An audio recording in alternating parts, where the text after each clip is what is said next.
好一朵美丽的茉莉花，好一朵美丽的茉莉花，芬芳美丽满枝桠，又香又白人人夸。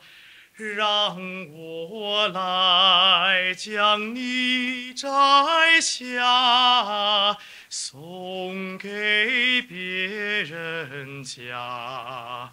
茉莉花呀，茉莉花。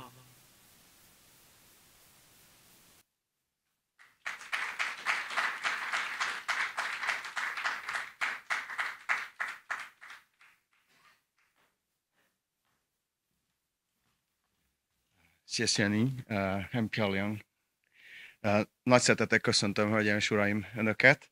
A Pécsi Tudományegyetem nemzetközi évadának egy következő állomásán, és hát amit hallottunk, egy fantasztikus dal, Shen Minghao tolmácsolásában, aki a Pécsi Tudományegyetem művészeti karának másodéves opera és klasszikai ének mesterszakos hallgatója. Nagyon szépen köszönjük ezt a produkciót még egyszer.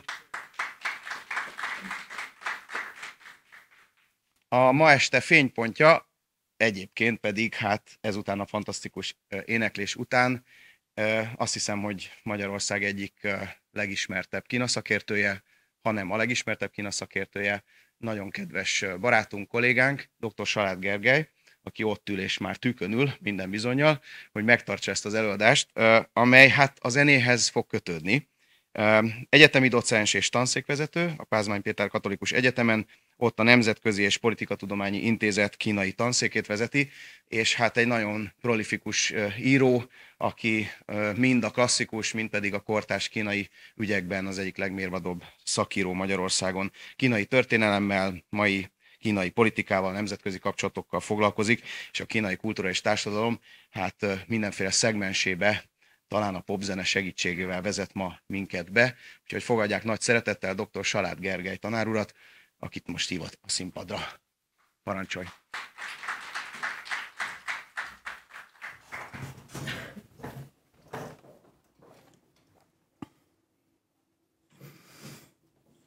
Jó estét kívánok! Köszönöm szépen a meghívást, mindig nagy örömmel jövök Pécsre, és volt már alkalmam több pécsi intézményben is előadni.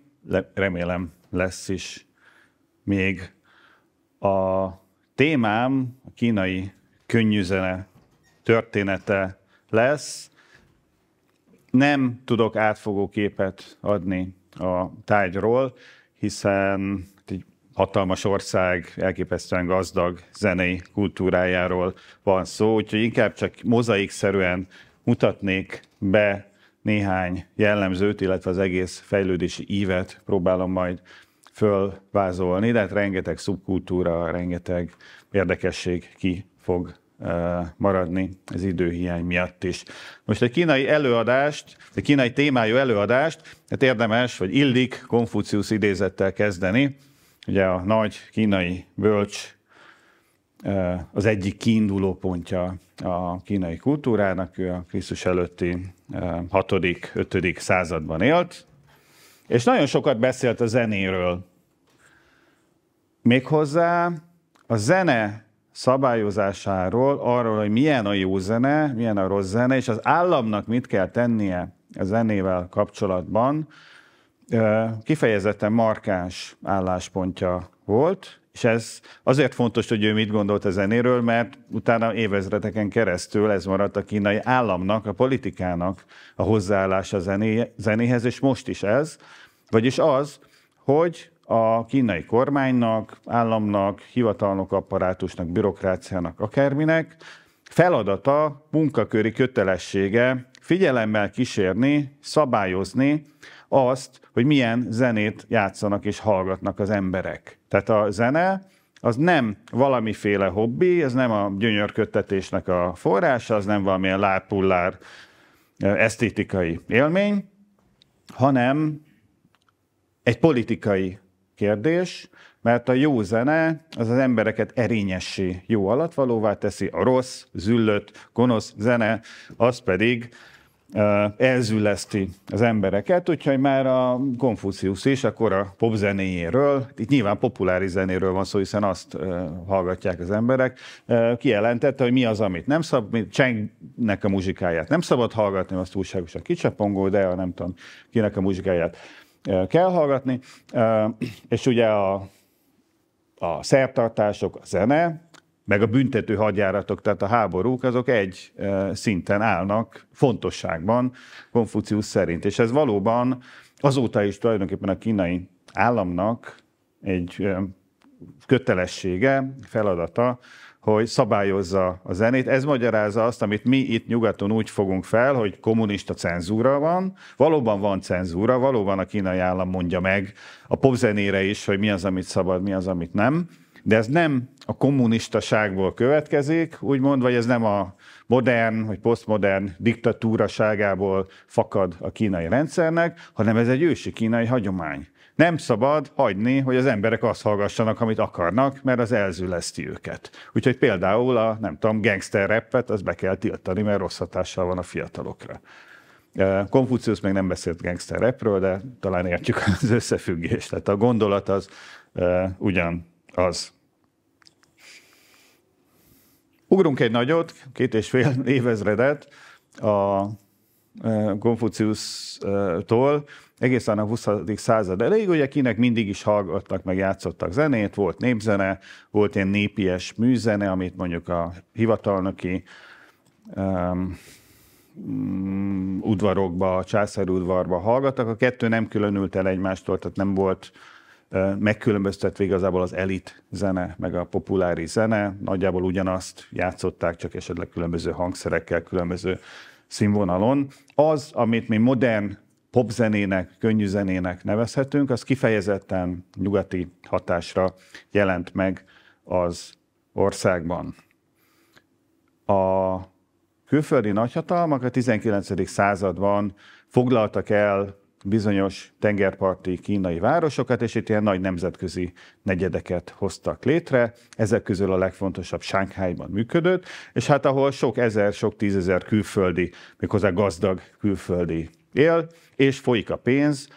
Hát itt ugye ezek a külföldiek, ezek kereskedtek, nagy kereskedelmet folytattak Kínával. Azt a pénzt azt el is kell költeni, meg ugye szórakozni is kell a külföldön élő külföldieknek, tehát a egyéb modernizációs vívmányokkal, meg a szabadversenyes kapitalizmussal, meg egyebekkel együtt a nyugati populáris kultúrát is behozták a nyugatiak, elsősorban is Shanghaiba, tehát a legnagyobb nemzetközi városba. Ugye Shanghai volt az a város, amiről a század elején egy keresztény misszionár is megjegyezte, hogy ha a Jóisten meghagyja Shanghait, akkor bocsánatot kell kérnie Szodomáért és Gomorráért. Ez mutatja a városnak a hangulatát, és ebben a városban az 1920-as években terjedtek el az amerikai, európai típusú zenés szórakozóhelyek, bárok, ahol már jazz zenét játszottak. Ugye a korszak a jazz zene felvirágzásának az időszak, és a nyugati jazz zenészek, azok, hát hogyha Amerikában nem tudtak megélni, akkor áttették a székhelyüket egy másik nagyvárosba, Shanghaiba. Itt nyilván kisebb volt a konkurencia. Itt nagyobb karriert futhattak be. És hát ezeknek a bároknak, kluboknak, szórakozó helyeknek nem csak nyugati vendégeik voltak, hanem a kínai elit tagjai is ide jártak, itt kötötték az üzleteket, itt szórakoztak. Az ő kiszolgálásukra is voltak zenészek, de azok nem nyugati zenészek voltak, hiszen nyilván teljesen más a nyugati meg a kínai zeneízlés. Szóval ezekben a várokban egyszerre voltak kínai, mindenféle zenészek, akik ilyen hagyományos hangszereken, kínai hangszereken játszottak hagyományos melódiákat, meg nyugati jazzzenészek, feketék-fehérek vegyesen, és hát ezek ott nyilván a backstage-be találkoztak, és elkezdtek közösen is föllépni, és így alakult ki az 1920-as években az a műfaj, amit kínaiul Shötájcsűnek neveznek, szó szerint azt jelenti, hogy a kor zenéje, tehát az időnk zenéje, a korszaknak a zenéje, tehát a most menő zene. Ez a nyugati jazznek és a hagyományos kínai népies műzenének a fúziójára alakult. Ez már egyértelműen popzenének nevezhető, és megjelentek a popzenének az olyan velejárói is, mint a sztárok, lettek popsztárok Kínában, lemezeket adtak ki, filmekben szerepeltek, filmbetétdalokat énekeltek, általában a sánghái filmipar, illetve a sánghái zeneipar az összefonódott, és kialakult valami teljesen újfajta zene, ami egy picit kínai is volt, egy picit nyugati is. Egy ilyen dalba pár másodpercet hallgassunk bele, ez Zhou Xuannek a Sánghái éjszaka, Ye Shanghai című nótája.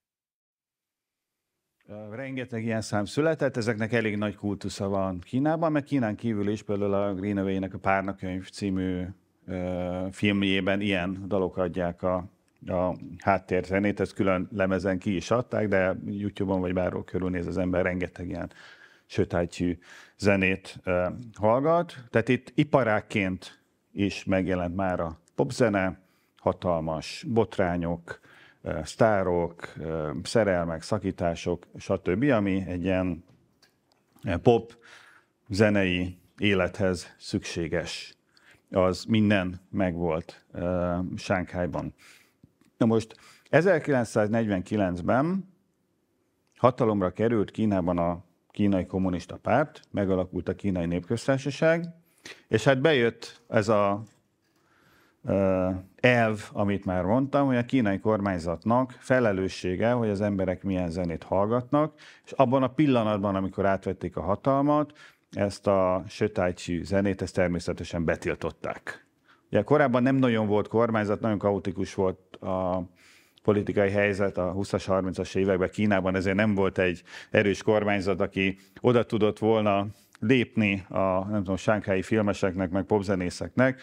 A kínai kommunisták hatalom átvételével megteremtődött ez az erős központi kormányzat, ami kifejezetten nem csak a popzene területén természetesen azt tűzte ki célul, hogy az emberek csak úgymond helyes művészetet fogyasszanak, a filmektől kezdve az irodalmon át a nem tudom, festészetig, de alapvetően a szocialista realizmusnak egyfajta elkínaiasított változatát lehetett csak fogyasztani, illetve a kínai hagyományos zene, tehát amit én magas kultúrának tartottak, az egy ideig még élhetett tovább, de aztán egy idővel azt is betiltották. A hivatalos jelölése a betiltandó dolgoknak Kínában az, hogy sárga, ez a pornográfnak egy ilyen szinonimája, és mindent, amit sárgának minősít a kultúrpolitika, az azt jelenti, hogy ez pornográf, tehát be kell tiltani. Ez azt is jelentette, hogy a sánghái zenészek, hát ott több száz, több ezer mindenféle zenész, énekes, menedzser, producer, egyéb zenéből élő ember élt Sánkhájban, meg egyéb tengerparti kínai városokban is. Na most ezek, hát aki tudott, elmenekült, nem mindenki tudott elmenekülni, ők munkatáborba végezték, a maradék az elmenekült Tajvanba és Hongkongba. Ugye Tajvan különleges státuszú terület lett, ahova a kínai népköztársaságnak a fennhatósága de facto nem terjedt ki azóta se, Hongkong pedig brit gyarmat volt ekkoriban, és hát itt folytatták a zenész karrierjüket. Természetesen vitték tovább a sötájtyűt, tehát amit ők megszoktak, viszont hát ugye az 50-es évektől ugye nyugaton bejöttek mindenféle újabb zenék, a popzenének különböző újabb ágazatai, ezeket fejlesztették és kínaiasították el a továbbiakban.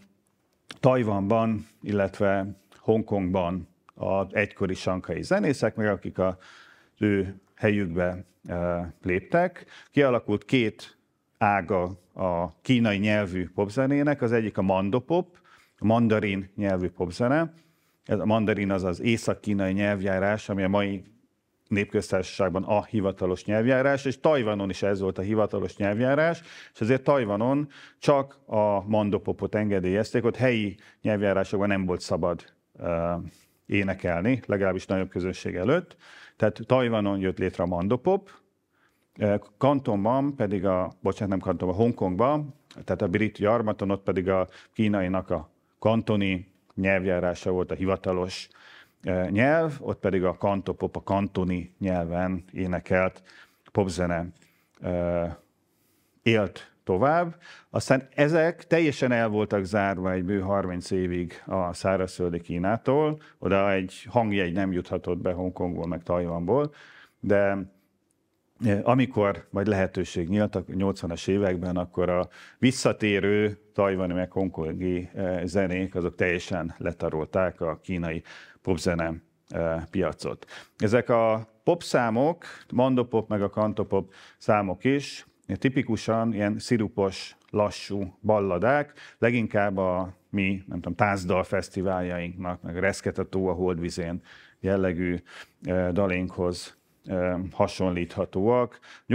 Valami miatt a nyugatra azokat a trendeket, mint mondjuk a beatzene, Beatlessel, meg a rockzenének a különböző ágazatai, ezek nem tudtak, nem hogy a szárazföldi Kínában, persze, hogy nem, de Hongkongban, meg Tajvanban sem gyökeret verni, ott lehetett volna, de egész egyszerűen nem volt rájuk fogadó készség.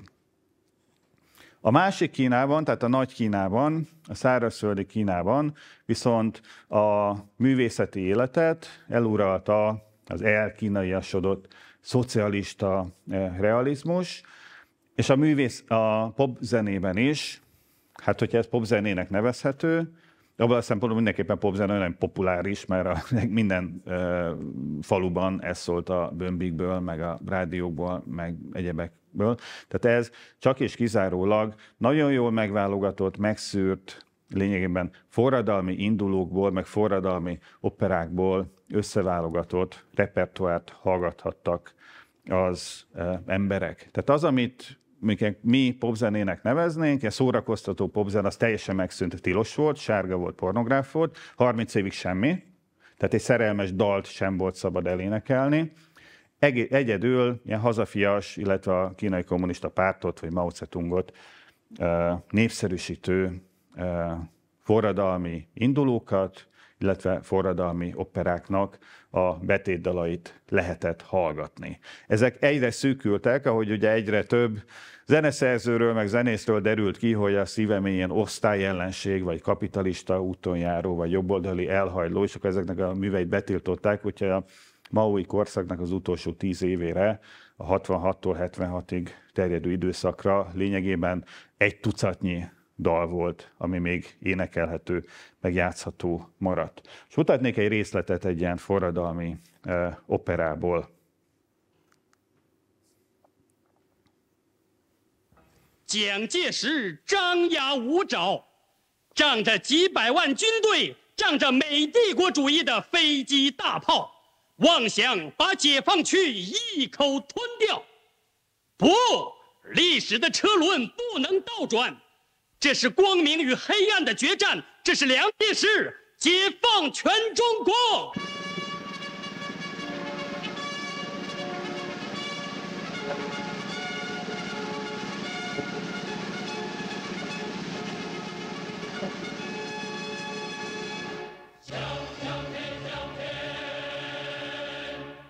我们面对我向太阳，将它当作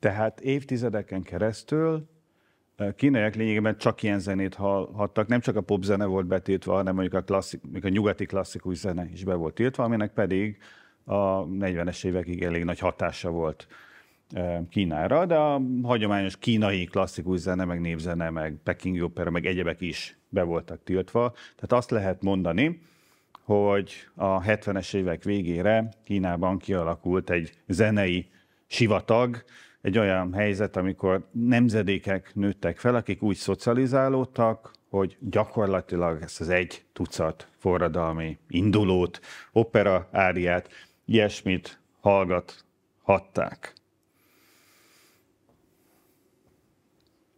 1976-ban meghalt Mao Zedong, hatalomra került a Deng Xiaoping neve által fémjelzett vezetői gárda, akik körülnéztek, és azt látták, hogy tulajdonképpen az a politika, amit eddig a Kínai Népköztársaság folytatott, az fenntarthatatlan. Ahelyett, hogy elhozta volna a kínai népnek a nagy felemelkedését, meggazdagodását, nagyhatalommá válását, ahelyett Kína még jobban lemaradt a fejlett nyugati világtól, de nem csak a fejlett nyugati világtól, hanem még a Szovjetuniótól is, mint amennyire mondjuk az 50-es években vagy 49-ben hatalomátvételkor le voltak maradva. Tehát egész egyszerűen a kínai kommunista párt nem teljesítette azt az ígéretét, amit a kínai embereknek tett, hogy mi alattunk majd el fog jönni a Kánaán, és nagy egyenlőség lesz, meg gazdaság lesz, meg modernitás lesz, meg bőség lesz. Ezért meghirdettek egy teljesen új politikát, az úgynevezett reform és nyitás politikáját, ma is ez van érvényben, ami arról szól, hogy az addigi tervgazdaságot lebontják, teret adnak a szabad versenynek, teret adnak tulajdonképpen a kapitalizmusnak, bár ezt nem mondják ki, de hát lényegében erről van szó, és az állami pártkontrollt az élet minden területe felett visszanyesik, nagyobb szabadságot adnak az embereknek. A politikai harc, az osztályharc, az egyetlen eddig számító kérdés helyére pedig innentől fogva a gazdaságépítés él. Tehát azt mondják, hogy az osztályharcot már megvívtuk, azt felejtsük el, mindenki foglalkozzon a gazdaságépítésével. Ehhez viszont szabadságot kell adni az embereknek, többek között ahhoz is szabadságot kell nekik adni, hogy azt hallgassanak, olyan zenét hallgassanak, amilyet akarnak. Vagy olyan filmeket nézzenek a moziban, amilyet akarnak. Vagy olyan könyveket olvassanak, amiket akarnak. Vagy legalábbis jelentősen ki kell szélesíteni a hozzáférhető kulturális termékeknek a körét, amire van piaci igény. Most ez a popzenében lényegében azt jelentette, hogy ebbe a zenei sivatagba, amit említettem, elkezdtek beáramlani a csempész kazetták Hongkongból, meg Tajvanból, meg Makaóból, meg dél-kelet-ázsiai kínai kolóniákból, ahol a már említett mandopop, meg kantopop volt az uralkodó, és akkor a fekete piacon megvásárolt csempész kazettákon emberek 100 milliói életükben először hallhattak olyan zenét, ami nem arról szólt, hogy milyen jó fej a Mao Zedong, hanem arról szólt, hogy nem tudom, mennyire szeretem azt a barna kislányt, vagy nem tudom, mennyire szép ez a virág, stb. Amiről a kantopop meg mandopop számok általában szólnak, és rájöttek az emberek, hogy ez jó. Legalábbis jobb annál, mint ami eddig volt, hogy egy pillanat alatt egész Kína mandopop függő lett. Mert ugye a mandarin nyelvet értették leginkább, picit a kantopop is hasonlított, de alapvetően a mandarin nyelvű édeskés, szirupos, lassú balladák jöttek be. A rendszer egyébként ennek nem örült, és az első években hivatalosan tiltották a hongkongi meg a tajvani zenét, mert nem tudták, hogy ezeknek milyen hatásuk lesz az emberekre. De onnantól fogva, hogy valaki meghallgatott egy ilyen mandopop kazettát, tehát nem volt az a politikai hatalom, aki ki tudta csavarni a kezéből, vagy ki tudta verni a füléből azt a édeskés, fülbemászó dallamot, tehát semmiféle hatása ezeknek a kampányoknak nem lett.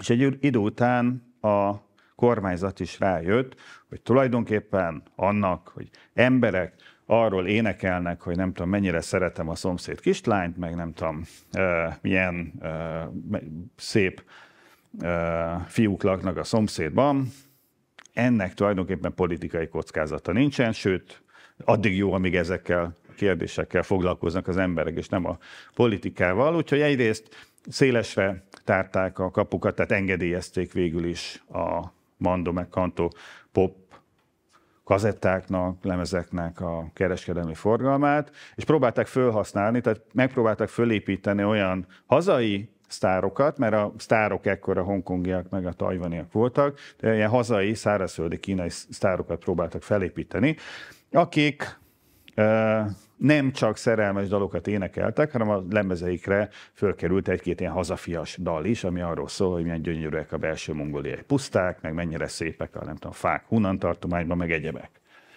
Tehát felhasználta a politika a popot.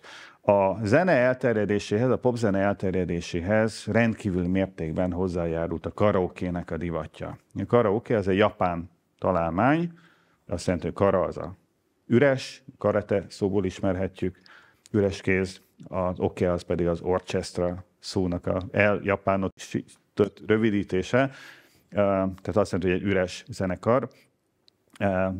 A műfajt bizonyára ismerik. Most ezt Japánban találták ide, a 80-as években elképesztő népszerűségre tett szert Kínában, és most is az, hogy a Kínában elmegy az ember egy baráti társasággal vacsorázni, akkor jó eséllyel egy idő után elő fog kerülni egy karaoke gép, meg egy mikrofon, és hogyha már eleget ittunk, akkor muszáj lesz énekelnünk ilyen édeskés slágereket a barátainkkal, akár tudunk énekelni, akár nem. Ebből nagyon kínos helyzetek tudnak fakadni. Aki tudja, kerülje el ilyen helyzeteket, de aki kínaiakkal foglalkozik, az biztos, hogy eljön az a pont a életében, amikor elengedi ezt a dolgot, hogy bár pedig ő nem énekli azt, hogy nem tudom, szeresd az én kis szívecskémet, be fog következni. Azóta is. És ez, tehát a zenefogyasztásnak nem csak a zenehallgatása része, hanem a karaoke által az aktív éneklés is. Az viszont, hogy a kanto meg a mandopop egy ilyen teljesen sivár zenei szcénába tört be, és egy pillanat alatt uralt le mindent, hosszú távon is azzal a hatással járt, hogy ezek megőrizték a domináns pozíciójukat, és a mindenféle szubkulturális zenék, tehát rock, hip-hop, nem tudom, progresszív rock, ami azóta volt, az egészen kevés embert érdekelt. Tehát Kínában nem nagyon van piaca másnak, mint ezeknek az édeskés, vagy most már néha nem annyira édeskés, szerelmes pop daloknak. Azt mondom, hogy ezek éppen milyenek, azok mindig az aktuális amerikai divatot követik, pontosabban az amerikai divatot lekövetik a tajvani előadók, tajvani divatot lekövetik a hongkongi előadók, azokat meg lemásolják a helyi szárazföldi előadók. Tehát változott a popzene az elmúlt 40 évben, de domináns az mindig a mandopopnak az aktuális, és tajvaniak által átszűrt, ilyen meglehetősen sekélyes, alacsony színvonalú változata marad. Elmegyünk Kínába, ott zene fog szólni a vonatokon, a taxikba, a buszokon, a bevásárlóközpont, egy csomó olyan helyen is, ahol nálunk nem szól zene, nem lehet megúszni. Ide is bejöttem ebbe a terembe az előadás előtt, és ilyen mandopop szólt a szervezőknek a jóvoltából. Próbáltak hangulatot teremteni az előadáshoz. Itt az utóbbi néhány évben a K-popnak, tehát a koreai popnak a hatása óriási Kínában. Természetesen a K-popnak az egész világon hatalmas befolyása lett, de hát Kína közel van, értelmezhető számukra, tehát rengeteg K-pop együttes az ilyen isteni státuszban van Kínában. Van olyan K-pop együttes, aminek van kínai változata is. Ugyanaz együttesnek a neve, egy-két tag is közös, de van egy C, meg egy K, EXO C, meg EXO K, és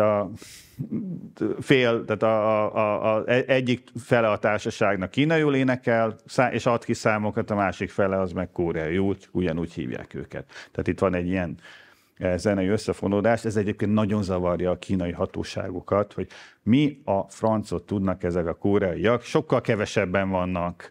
Nyilván nincs olyan hagyományuk, zenei hagyományuk, mint nekünk. Összességében nyilván a koreai GDP is eltörpül a kínaihoz képest, és ehhez képest a világpiacra ők törtek be, és ők csinálták meg a BTS-t, meg a Blackpinket, meg a többit, és nem mi. Ez nagyon zavarja a kínaiakat, de ez nyilván a kínai kislányokat, akik a BTS tagokba szerelmesek, ez kevésbé zavarja. Viszont nyilván azzal járt, hogy az elmúlt éveknek a menő popsztárjai, szárazföldi kínai popsztárjai, azok lényegében nem K-pop epigonok.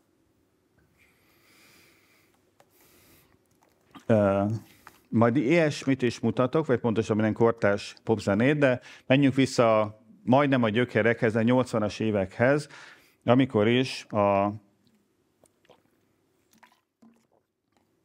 mandopop beáramlott Kínába, és egy pillanat alatt ledúzerolta mindent, ami ott zeneileg még volt. A korszaknak a legnagyobb sztárja, minden idők leghíresebb kínai énekese talán, Teresa Teng, vagy kínaiul Teng Li-chun, aki viszonylag fiatalon meghalt, hát neki nem tett jó, de a legendájának jót tett, és azóta hát ő egy ilyen istennőnek számít a kínai popzenébe, kínai popkultúrában, legtekintélyesebb, legbefolyásosabb, legtöbbet feldolgozott, legtöbbek által hallgatott énekesnők közé tartozik. Neki egy számát megmutatom. Tehát ez igazából, amikor ő bejött, akkor a 1 milliárd kínaiból 500 millió bele volt szerelmes. A másik 500 millió az nő volt, lehet, hogy ők is szerelmesek voltak bele, de most nem menjünk bele, de az biztos, hogy 500 millió kínai férfi az Teng Li-chun rajongó lett, és akkor, amikor indult a kampány a szellemi szennyeződés ellen, hát szegény kínai kádereknek esélyük nem volt Teng Li-chun ellen, úgyhogy volt is egy mondás, hogy Kínát nappal a nagy Teng uralja, éjszaka pedig a kicsi Teng, itt a nagy Teng az a Teng Xiaoping, ugye a pártvezető, a legtekintélyesebb politikus, éjszaka, az viszont Teng Li-chuné, Teresa Tengé volt. Ez talán a legnagyobb slágere, a Hold képviseli az én szívemet című sláger, nem nagyon tud elmenni karaoke bárba az ember úgy, hogy valamelyik boxból ne hallja, hogy éppen ezt éneklik félrészeg emberek. Na most ez a fajta zene, tehát ez maga volt a 80-as évek Kínában, amit most láttunk, és aztán ez fejlődgetett tovább, ugye említettem, hogy ilyen amerikai hatásra nyilván ennél korszerűbb is lett a popzene, de a 80-as évektől megjelentek a mindenféle szubkultúrák is. Most ezek nem különösebben népszerűek, tehát nagyon sok kínai nem is tudja, hogy létezik kínai rockzene, de miután én szeretem a rockzenét, ezért erről külön beszélnék, már csak azért is, mert az igazán érdekes, izgalmas dolgok ebben a műfajban alakultak ki. A rock az nagyon ellentmond a kínaiaknak a hagyományos tekintélytiszteletével, rend szeretetével, közösségi értékeivel, hiszen a rock and roll az önmegvalósításról, szexről, drogokról, egyebekről szól, hát ezek úgy nagyon nem mennek Kínában, viszont azért mégiscsak van egy jelentős, tehát Kínán belül nem, de azért abszolút számokban jelentős réteg, aki ezekre tud berezonálni. Tehát miközben mindent elárasztott a mandopop, meg a kantopop, közben külföldi kereskedők, befektetők is megjelentek a kínai nagyvárosok bárjaiban, és ezek szórakoztatására a bárokban zenészeket kellett alkalmazni. Azok Kínában nem nagyon voltak kínai zenészek, meg főleg olyanok, akik olyan zenét tudnak játszani, ami mondjuk egy amerikai üzletembert szórakoztat, ezért leginkább a Fülöp-szigetekről, meg egyéb ilyen dél-kelet-ázsiai országokból hozattak be olyan zenészeket, akik tudtak játszani, nem tudom, Beatles számokat, meg Bee Gees számokat, meg egyebeket. És ezeket hallották kínaiak is, hogy ezek milyen zenét játszanak, és ezzel párhuzamosan sok külföldi egyetemista is megjelent a kínai kampuszokon, akik hozták magukkal az ő általuk éppen hallgatott zenéket, amik viszont nem feltétlenül popzenék voltak, hanem olyasmik, amiket Kínában már rock zenének neveznek. Tehát Kínában, amiben élő dob van, meg basszusgitár, meg torzított gitár, sőt nem is kell, hogy torzított legyen az a gitár, azt ők már rock zenének veszik, és nyilván ezek az egyetemisták, ezek érintkeztek a kínai csoporttársaikkal, hallgató társaikkal, megindult egy ilyen cserebere, és kialakult főleg Pekingben, mert a kínai rock az Pekingben született, meg ott volt a legtöbb egyetemista, szem előtt voltak a fővárosban a külföldiek. Kialakult egy ilyen pár száz, pár ezer fős rocker társaság a pekingi egyetemi negyedben a 80-as évek elején. A rocker alatt azt kell érteni, hogy aki nem kantopopot hallgat, hanem mondjuk nem Beach Boys, vagy nem Simon & Garfunkelt hallgat. És ebbe a közegbe robbant be az a személy, akit a kínai rock nagyapjának, vagy keresztapjának tartanak. Ő most is aktív egyébként, Cui Tien, aki teljesen forradalmasította mindazt, amit a kínai könnyűzenéről addig bárki gondolt, legalábbis a szűk szubkultúra számára, és egyébként ő külföldön is meglehetősen népszerű, mert ő az, aki először külföldiek számára is érdekes dolgokat csinált zeneileg. Ő egy képzett, professzionális, komoly zenész volt, trombitát tanult a pekingi Zeneakadémián, és tagja is lett a pekingi filharmonikusoknak, tehát egy klasszikus zenekarnak. Koreai nemzetiséghez tartozik egyébként, de ennek nincsen jelentősége, tehát az anyanyelve az kínai. És hát a pekingi tanulmányai alatt, miközben nyilván klasszikus, nyugati, meg kínai klasszikus zenét tanult, hozzájutott ilyen csempész kazettákhoz, vagy egyetemisták által hozzájuthatott kazettákhoz, és teljesen rákattant a rock zenére. Úgyhogy alapított egy együttest 1984-ben. Ez talán az első ilyen rock együttesnek nevezhető valami Kínában, bár igazából a mi fogalmaink szerint inkább ilyen nyálkás pop zenét játszottak, de már rendes hangszerekkel. És ők használtak Kínában először elektronikus zenekart. És aztán ennek a zenekarnak egy ilyen side projektjeként írt egy számot, amivel indult egy pekingi tehetségkutató, ott is voltak ilyen ki mit tud jellegű műsorok, és bekerült egy ilyen pekingi ki mit tud jellegű műsorba, amivel az egész ország megismerhette ezt az egy számát, amivel aztán bekerült 1986-ban, így a We Are the World mintájára Kínában is tartottak egy ilyen nagy koncertet, és ennek a egyik fellépője a sok tucat másik mellett a pekingi munkásstadionban, ez a Cui Tien lett, aki ezt a tehetségkutatóból már sokak által ismert számát elénekeltem. Ez a szám azt úgy lehetne fordítani, hogy akinek semmije sincs, Yiwu Szó jó, és hát hallani fogjuk, meg láthatjuk a szövegét, hogy különösebben nem eredeti, tehát nincsen benne semmi, még csak nem is különösebben rokkos, de abban a közegben, tehát ilyen mandó és kantopop által, ilyen nyálkás balladák által uralt közegben, ez óriásit ütött a városi értelmiségiek között. Egész egyszerűen a szám az nem arról szól, hogy ki mennyire szerelmes, meg milyen szép az a kislány, hanem arra, hogy milyen rossz nekem, mert nincsen semmim, és azt ígérték, hogy lesz valami, és valaki segítsen nekem. Ilyen Kínában 50 éve nem hangozhatott el. Első voltak egy ilyen elveszett, vagy magát elveszettnek gondoló nemzedéknek a hangját megfogalmazta. 可你却总是笑我，一无所有。我要给你我的追求，还有我的自由。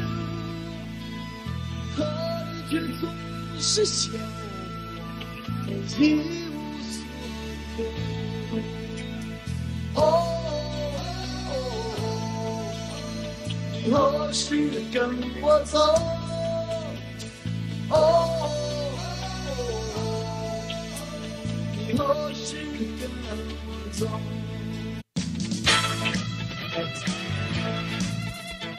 ？Mert begyorsul valamennyire a szám.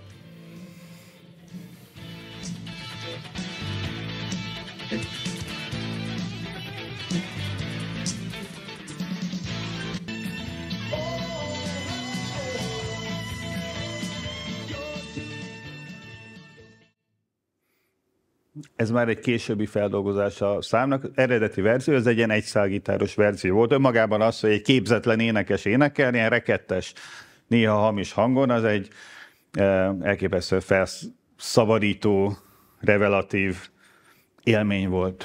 Elsősorban a nagyvárosi egyetemisták számára. Úgyhogy ez a dal egyrészt az országszerte ismert lett a tehetségkutató, illetve a nagypekingi koncert által, másrészt pedig ilyen nemzedéki himnusz lett. 1989-ben a Tiananmen téren ezt énekelték a diákok. Nem azért, mert különösebben forradalmi tartalma volt, mert nem volt neki, inkább egy ilyen önsajnáltatás volt az egész, de úgy érezték a diákok, hogy az ő problémáikat, ilyen elveszett nemzedéknek érezték magukat, ez a dal fejezi ki jobban, aztán erre, vagy legjobban, vagy egyedül tulajdonképpen, és erre a sikerre építve, 87-ben kiadta az első, most már tényleg igazi rocklemezt Cui Jian, itt már saját nevén, itt még egyébként egy magyar basszusgitárosa volt neki, egyébben ott tanuló magyar hallgató szállt be az első lemezére. A lemeznek az volt a címe, hogy Rock and Roll az új nagy menetelés útján, vagy hosszú menetelés útján, tehát egyáltalán politikai töltető, már a cím is, meg maga a lemez is, mert arról szól, hogy az ország egy új, hosszú menetelésben vesz részt, és itt már rockzene szól hozzá. Picit nyilván nekünk ilyen didaktikus ez a dolog, de hát abban a környezetben ez nagyon feszegette a határokat, de valahogy pont mindig átcsúszott a cenzúrán. És aztán a 89-es sajnálatos események után, tehát a Tiananmen téri mészárlás után indult el ennek a lemeznek a bemutató turnéja, az új menetelés turné, amit aztán menet közben le is fújtak.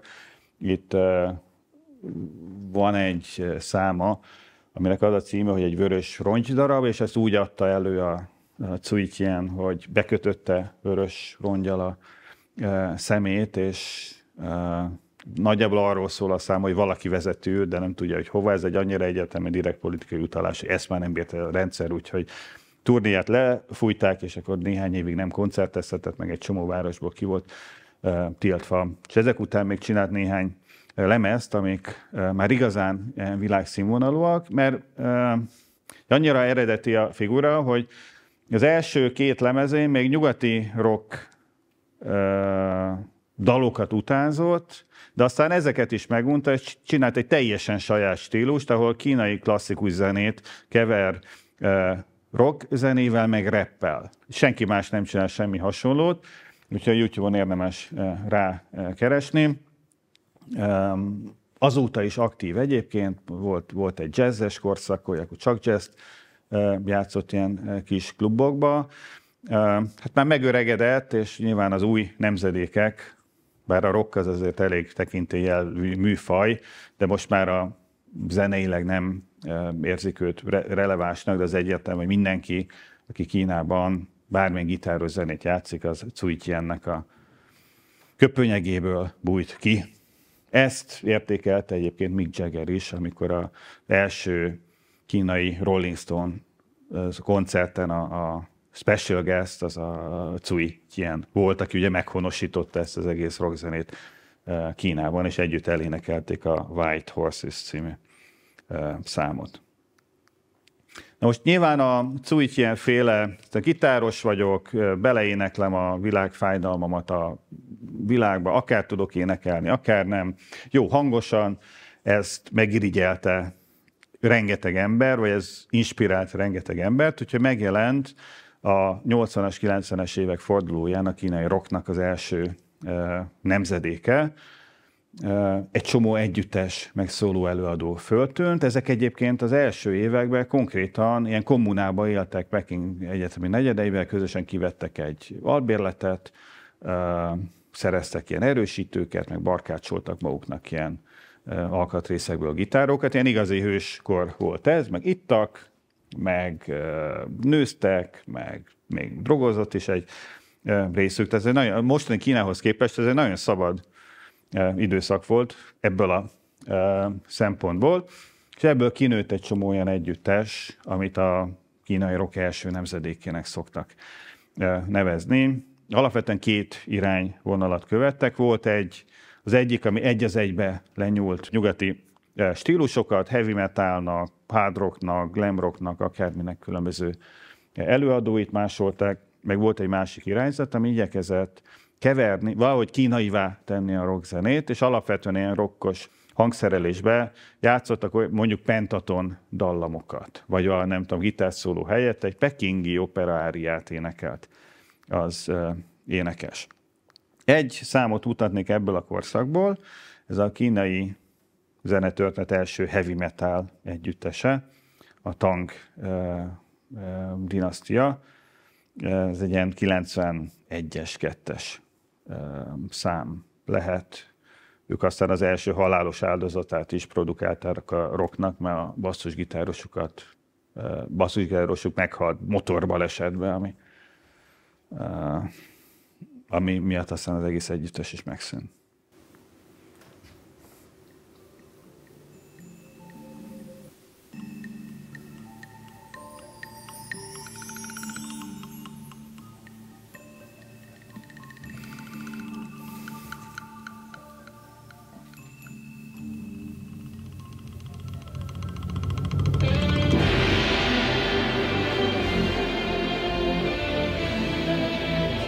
Metalt játszanak, tehát a számaik azok főleg a régmúlt idők dicsőséges dinasztiáinak a hőstetteiről szólnak, tehát ezt a Manowar jellegű irányzatot viszik, nem feltétlenül zeneileg, de a szövegvilágban mindenképpen.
Jó, ez olyan mi ízlésünk szerint, főleg, hogyha az ember ilyen, nem tudom, extrém metalon nőtt fel, vagy ilyen, nem tudom, disznóölő metalon, akkor ez nem igazi heavy metal, de a korszakban Kínában az elképesztően durva volt. Az emberek 99%-a akár akart, akár nem, mondom, vonaton, bevásárlóközben, taxiban, mindenhol ilyen lassú balladákat hallgatott, és egy torzított gitár, ilyen korszakban, vagy egy üvöltő énekes, az, ami elképesztően durvának és szabálysértően, normaszegőnek számított.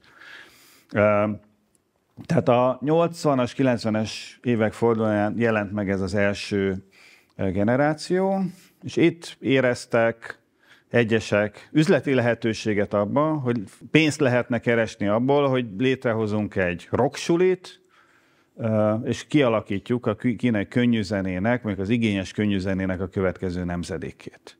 És ezért élelmes vállalkozók létrehozták a pekingi MIDI Music School-t 1993-ban. Az első hely volt, ahol voltak ilyen próbatermek, meg erősítők, meg dobfelszerelések, és tartottak, nem tudom, gitárórákat, meg dobokat, meg lehetett bérelni próbatermet. Én még ott próbáltam a nem túl sikeres zenekarommal, és aztán ez egyre növekedett ez a rocksuli, mondjuk így. Ennek az évzáró eseménye, ahol ugye a diákok minden év végén bemutatják, hogy mit tudnak, ilyen vizsgakoncert jelleggel, az egy idő után átalakult egy zenei fesztivállá. Ez lett a MIDI Modern Zenei Fesztivál. Tehát először ez egy ilyen, nem egy sulinak, egy zeneiskolának az évzáró, nem tudom, vizsgakoncertje volt, és mára ez kinőtte magát Kína legnagyobb zenei fesztiváljává. Egyszerűen áramlottak oda az emberek az iskola udvarára, akkor egy nagyobb helyet kellett bérelni, és most már mindenféle parkokat, meg egyebeket bérelnek a városon kívül, és minden évben megtartják ezt a fesztivált. Most már nem mindig Pekingben, hanem van, amikor ilyen turnéra indul maga a fesztivál is. Ez egy 2000-es évekbeli kép a fesztiválról. Tehát ilyen Magyarországi Fesztiválhoz hasonló események Kínában is vannak. Nem csak a MIDI, hanem mások is, hiszen ez egy óriási üzleti lehetőség. Talán amikor ezek az első nemzedék megöregedtek, szétdrogozták magukat, rájöttek, hogy többet keresnek a underground zenélésnél, hogyha elmennek inkább IT fejlesztőmérnöknek vagy egyebeknek, akkor ők így lekoptak, és tulajdonképpen történt már a 90-es évek második felében egy őrségváltás, amikor Amerikában is bejöttek az ilyen new metal, post-punk, ilyen Green Day, Linkin Park, stb.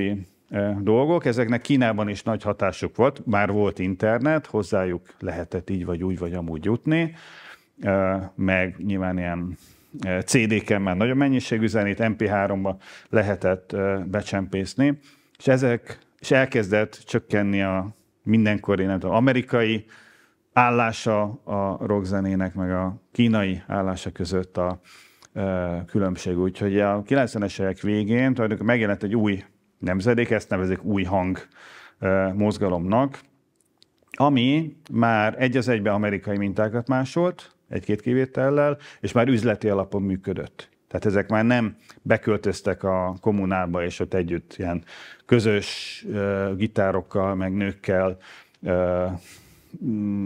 próbálgattak, valahogy így, nem tudom, próbálgatták így tengetni magukat, hanem ezek már menedzserrel rendelkező, nem tudom, turnékra induló, lemezeket kiadó üzleti vállalkozássá váltak, tehát professzionalizálódott az egész szakma. 2000-ben megjelent a ma is működő magazinja, a Painkiller, ez az angol címe neki, de ez egy kínai nyelvű magazin,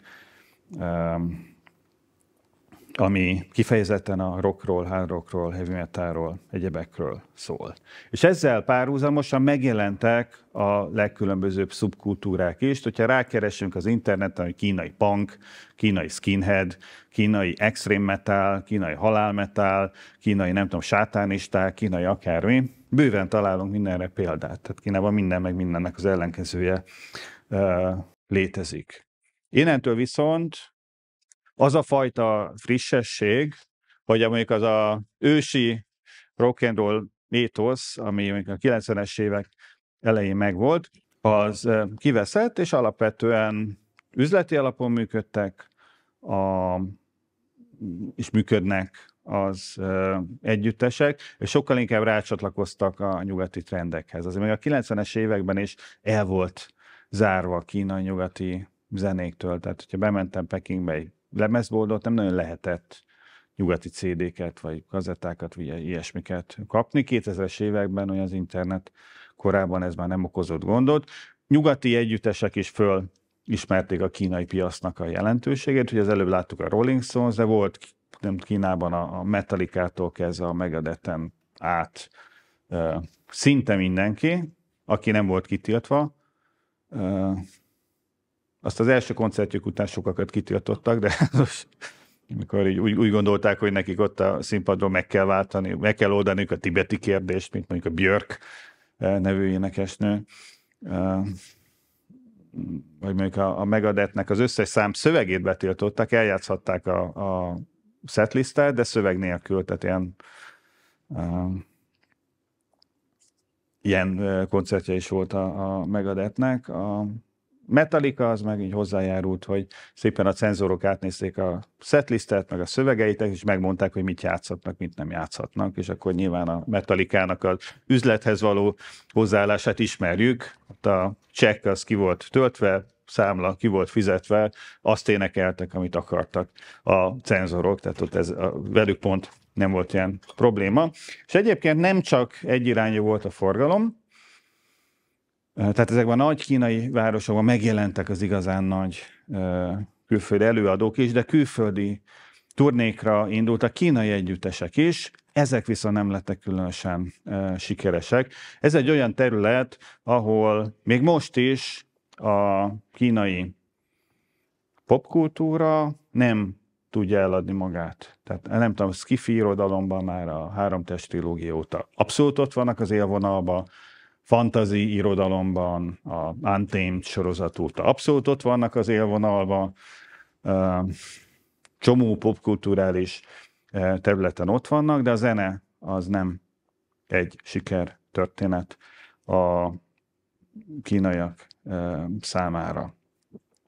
2000-es évektől tulajdonképpen tehát egy professzionalizálódott zeneipar működik, fesztiválokkal, klubokkal, lemezkiadókkal, egyebekkel, de természetesen azért vannak sajátosságai ennek a kínai zenepiacnak. Hát például az egy sajátosság, hogy ez mégiscsak egy egypárti diktatúrában működő zenepiac, ahol nem a Xi Jinping mondja meg, hogy ki adhat elő, ki nem, tehát ez nem egy központi kérdés, hanem a helyi városi párttitkár, vagy a helyi városi kormányzatnak a kulturális osztályának a helyettes vezetője egyszerűen azt mondhatja, hogy hát ez az együttes az én városomban nem léphet fel.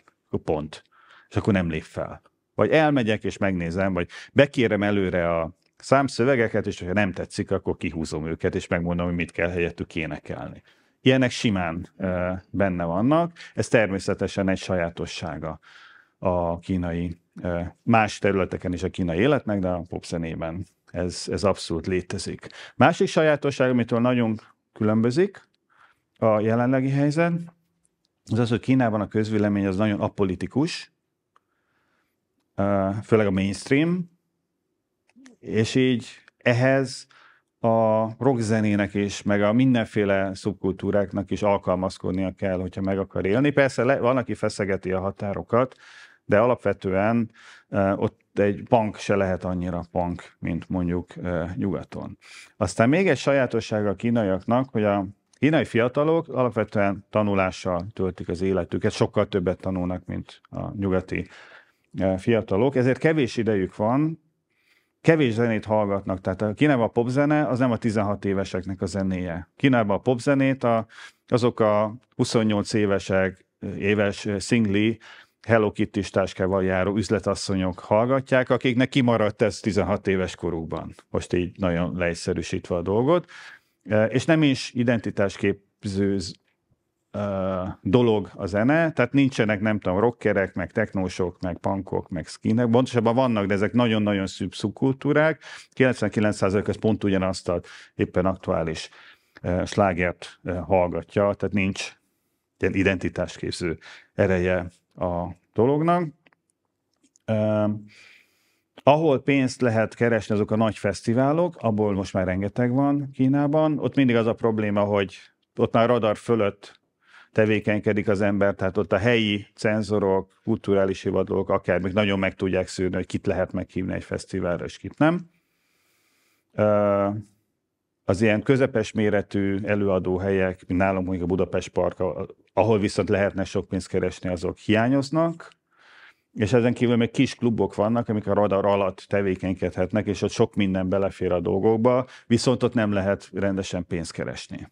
Ahogy lemezeladásból is természetesen, hát az internet korában nem lehet pénzt keresni, és ráadásul az egész pop szakma az egy ilyen, ugye a cenzúra miatt egyfolytában érezhető ilyen Damoklész kardjaként a feje felett.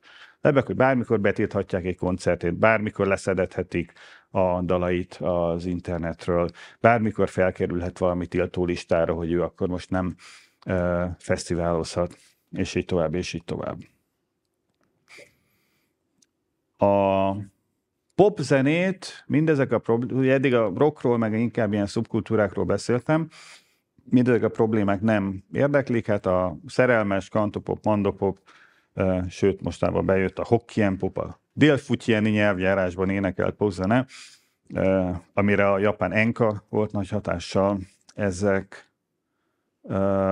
ezek lényegében teljesen apolitikusak, és egy hatalmas zeneipart alapoznak meg, amire rájátszott az is, hogy nagyjából a nyugati világgal egy időben Kínába is bejöttek a tehetségkutatók, és a legnézettebb műsorok lettek a tehetségkutatók, tehát ugyanúgy, ahogy nálunk tulajdonképpen az elmúlt 20 évnek a popsztárjai, azok már nem ilyen versenyistálókból kerültek ki, vagy nem a pártitkár unokahúga lett a sztár, hanem olyan versenyzők, akik ilyen országos tévés, vagy most már streaminges tehetségkutatóban tűntek fel. Egy ilyen együttes mutatok, olyan ilyen lány szupercsapatról van szó, ha jól emlékszem, 8-an vannak, amit egy különböző tehetségkutatókon győztes nőket tettek össze egy ilyen szuper gruppá. Ez egy ilyen néhány éves szám, még a K-popnak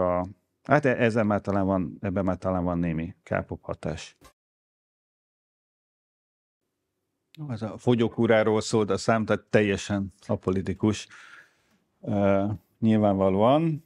Végül, de nem utolsó sorban, mindjárt befejezem. A hip-hopról szólnék néhány szót. Magyarországon az elmúlt években mindent letarolt a hip-hop, tehát most a hip-hop már az új popzene, bár nálunk is ugye egy szubkulturális műfajtként kezdte, és Kínában is valami hasonló történt.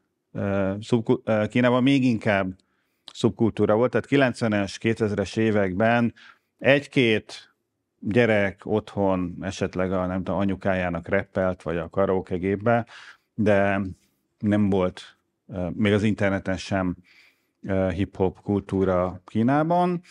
Aztán hát nyilván oda is bejöttek főleg már 2010-es években a New School-nak a mindenféle zenéi, és Kínában is egyre többen elkezdtek rappelgetni otthon. Abszolút egy szubkultúra volt ez, tehát ilyen 10 fős klubokba léptek maximum fel.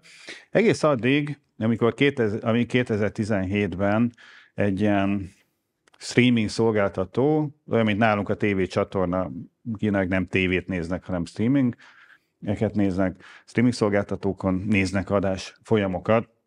Valaki kitalálta, hogy hát most már van annyi rapper az országban, hogy nekik lehetne csinálni külön egy tehetségkutató műsort, úgyhogy megjelent a Zhongguo Xiha című műsor, a The Rap of China címen ment angolul, persze kínai volt az egész, és ez hihetetlenül népszerű lett. Senki se értette, hogy miért, mert hát végül is egy addig ilyen pár ezer ember által kedvelt vagy űzött műfajnak az előadói, akik már 5 éve vagy 10 éve rappeltek otthon a fürdőszobában, azok hirtelen ilyen milliós, 100 milliós nézettségeket értek el. Az első évadnak az adásait összesen 1,3 milliárdan nézték meg. Ez nem azt jelenti, hogy 1,3 milliárd ember megnézte, hanem hogy nyilván a különböző epizódokat megnézték pár 100 millióan, így jött össze, és ezek hirtelen óriási sztárok lettek. És ekkor felkerültek a radar fölé, a politika is elkezdett érdeklődni irántuk, ami nyilván a hip-hop zenének nem tesz jót, mert hát ezek a undergroundban a rapperek, hát miről rappelnek? Heroinról, meg prostituáltakról, meg hogy hogyan ölik meg majd a rendőröket, meg egyebeket. Hát ugye ezek ilyen fekete zenéknek a tükörfordításai voltak lényegében. Most amikor viszont 100 milliók kezdtek el hallgatni ilyen zenéket, akkor az állam azt mondta, hogy ezt így nem kéne. És az történt, hogy a tehetségkutatón, meg aztán utána volt több más is, befutott rappereknek a régi számaik, amik még a gangster korukból születtek, azok egyszer csak eltűntek az internetről. Maguk az előadók meg egyszer csak előálltak, mindegyiknek van ilyen saját ilyen mi Instánkhoz, vagy TikTokunkhoz hasonló csatornája, ahol bocsánatot kértek a nézőktől, meg a fiataloktól, hogy eddig ilyen züllött és át nem gondolt szövegeket nyomtak, és megígértük, hogy innentől fogva már csak nagyon erényes és hazafias és pozitív töltetű rappet fognak csinálni. Itt nyilván arról volt szó, hogy becsöngettek hozzájuk a helyi állambiztonsági hivatalnak az emberei, elhívták őket teázni, és mondták neki, hogy figyelj, hogy ha te akarod folytatni a pályádat, akkor innentől fogva nem rappelhetsz fegyverekről, meg drogokról, innentől fogva arról kell rappelned, hogy milyen jó csípős a Szecsuáni piros paprika, mennyire szép a belső mongóliai puszta, mennyire iszonyatosan jól fejlődik, nem tudom, Chengdu városa, meg egyebek, és hát nyilván a többség ezt a lépést ezt meg is tette.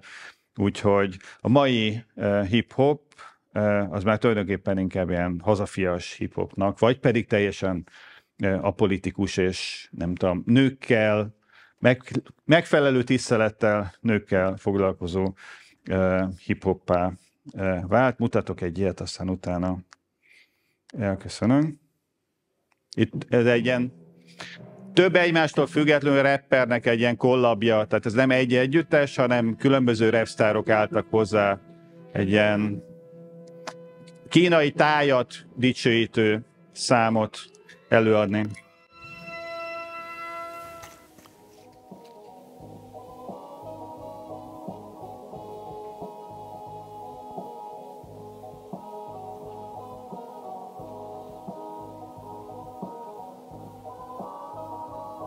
整个江湖都任我闯，我的生命像一首歌，反正什么都带不走，因果循环在道中流。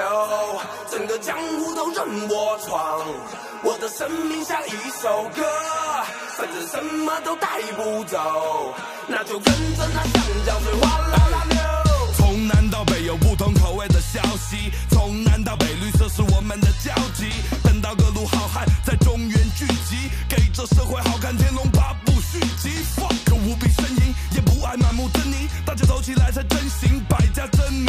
真的爱给拿着麦的 MC 默默耕耘，所以我真不在乎你们到底谁能喷赢。那些看似真火的，其实早就入魔了，于是不缺不活了，有人没 rap 成佛了，于是湘江的龙抬头，他不想再躲了，喷你一脸白沙，也说他妈江湖是我的。motherfucker 没学会放弃，听你放屁，那些交集和消极在 flow 中忘记，看看岳麓书院的牌匾，在提醒着你，为图有才，我要天下才对你们客气。头顶的天王还笼罩着你，在遥远的东方，这非常合理。可革命的江水快涌向这里，只要河流和平，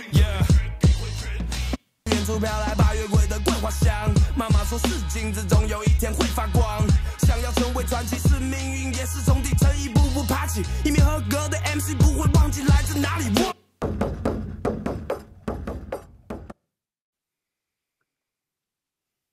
Köszönöm szépen. Tehát itt tulajdonképpen visszajutottunk Konfuciuszhoz, aki már 2500 éve megmondta, hogy nem lehet akármiről zenét csinálni. Hip-hop így járt, többi műfaj is így járt. Nyilvánvalóan ennek azért van szerepe abban, hogy a kínai zenék nem lehetnek túlságosan kreatívak. biztonsági játékot kénytelenek játszani, úgy viszont nagyon nehéz nemzetközileg érdekes, vagy egyáltalán érdekes, eredeti új zenét behozni, tehát azért van esély arra, hogy igazán menő, nem tudom, kínai Gangnam Style, vagy hasonló jellegű sláger a következő években nem lesz, mert ilyen cenzúra alatt, egy ilyen rendszerben, ráadásul egy olyan kultúrában, ahol azért mindenki a mintákat igyekszik másolni, erre elég kevés az esély.